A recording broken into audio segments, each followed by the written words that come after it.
So what's up? How we doing today? We're going to take a look at Wolfman's Brother and 3 different approaches towards a tune that Trey typically would not do himself.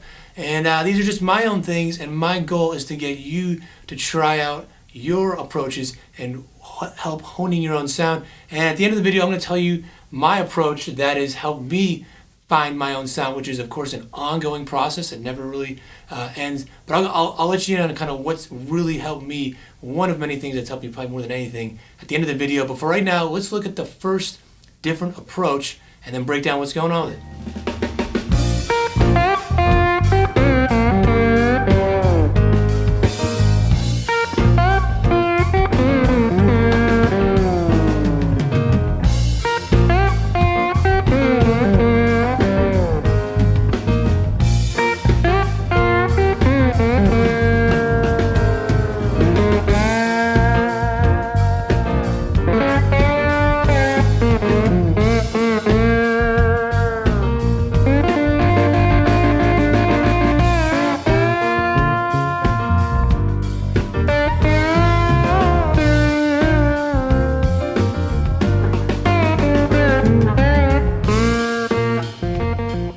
So again, we're just gonna use that lick right here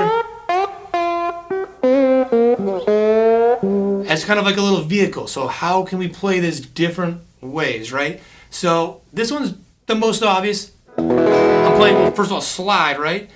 Trey doesn't really play slide. As far as I know, I've never heard him play slide at all. And also in an open tuning, another thing he doesn't do. So 2 whammies here, right? So I just recently got into playing slide and open E tuning, and I'm loving it so far. And that's just taking that same B flat lick that's in B flat, overall mixolydian here. Gives it a little different sound. Doesn't sound quite like Trey, even though we're playing the same, kind of note, same lick that he plays in the tune here.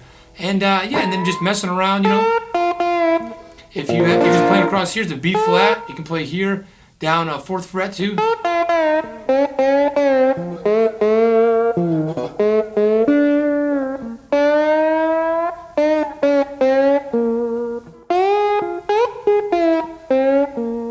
So any of that stuff can work great over this funky tune. It doesn't have to be exactly what Trey's doing. I'm obviously not even playing a guitar that Trey ever played. I'm playing a Telecaster. What does it matter? We got to break out of the mold and the thought that we have to, if we're playing Phish, we have to sound just like Trey. If we're playing The Dead, or going to sound just like Jerry, or whatever the case may be. Just try your own thing. And with that in mind, I was trying to think, what's another way that I would approach playing this lick that really doesn't sound like Trey. I mean, sometimes I do things that sound like him too, and that's totally great too. But let's listen to the second way that's a little different.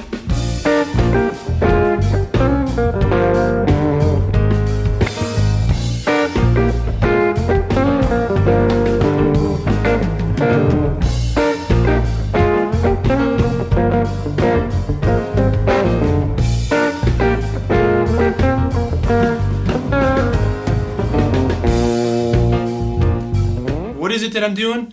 I'm now back to another guitar that Trey doesn't use, a Strat. I'm sticking with the Fenders today. And that's actually all I have, plus a semi-hollow from B&G, if you've ever heard it. I just got it not too long ago. Excellent guitar. I guess that would be my Trey guitar because it's a semi-hollow, right? But I'm not using that today. We're playing that lick, right?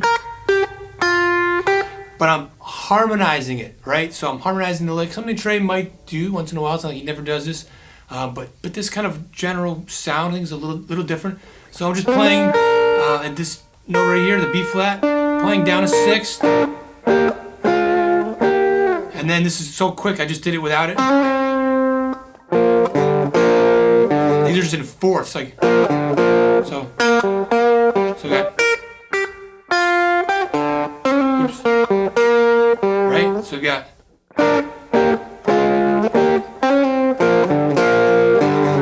So, just a little different, and I'm not going to really get into details of this and all the things I'm doing. I'm just showing you, scratching the surface and showing you different approaches to hopefully get the wheels turning in your head of like, hey, wait, I could play this way, that way.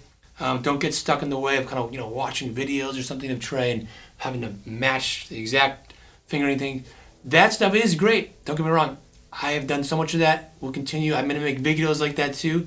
Like signature licks. If maybe some have you seen that or improvise like Trey or Jerry Garcia, things like that, where we're looking at tactics of kind of what they're doing, and then the signature licks are just playing verbatim of their licks from different things. Absolutely great to take that stuff just to do it because you like it, but also to integrate it and make it part of your playing. But two approaches. One way to do it is just try out things, So with that in mind, let's check out the third one and see what's going on with that.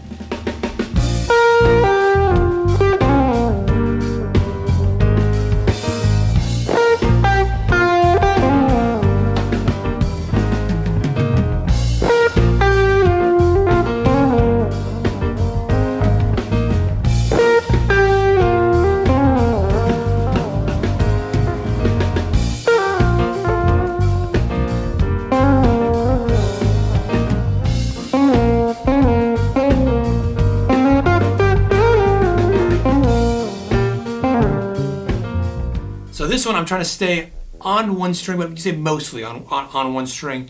So now I'm playing it up here. So this, and sometimes a little more legato, so like that, instead of,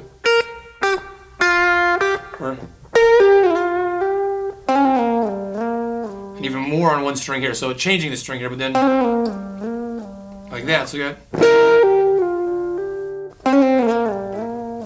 So that is something I like to do a lot of my own playing. It's a little bit like the slide playing, and that approach, example before I was playing kind of in one position with slide, but slide around. Here it's like sliding all on one string, something I do with slide a lot too, but I do it a lot just without slide as well. And it's something that Trey, he might do a little bit here and there, but it's not like a thing he does a lot excessively. It's like not really a big part of his playing, so a little different. But again, in the end, it's just the same lick played just different ways. You can even mess around with the timing a little bit too. It doesn't have to be exactly, staccato. You can, again, just slide it around and make it more smooth, things like that. So those are the three approaches. And the thing that I do, that I have done and continue to do, that has really helped me to get my own sound, possibly better than anything, would be exactly what we just did. Like taking something, whatever it is, and in this case, something something very simple, just a defined lick, and playing it different ways. Maybe trying it as many different ways as I can. And I'll sit down, and that'll be my way to practice. I'm going to take this lick, and I'm like, how else can I do this? Can I integrate open strings? I didn't even do that with this, but that's something that I do in my own playing a lot, is use open strings mixed in even when I'm playing up high, throwing them in. So it's like, I can sit down, how could I do that with this? And so many things, and then you just start to discover new things that you like, and sometimes you might even just stumble upon it by accident.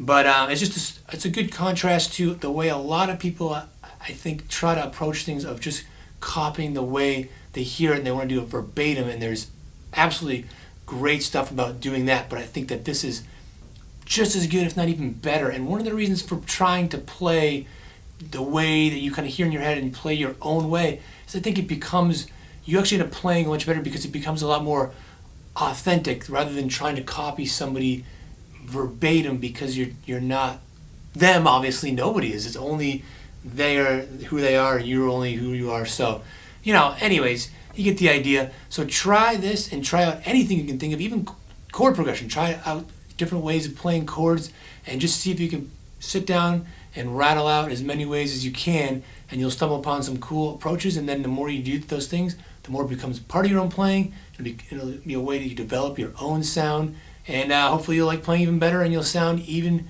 better and more authentic. So if you want to try it out with the backing track, I've got it right over here. But if you got your guitar, try that out, working it out in your fingers, and try it out with the track, and have fun. I'll see you in the next video.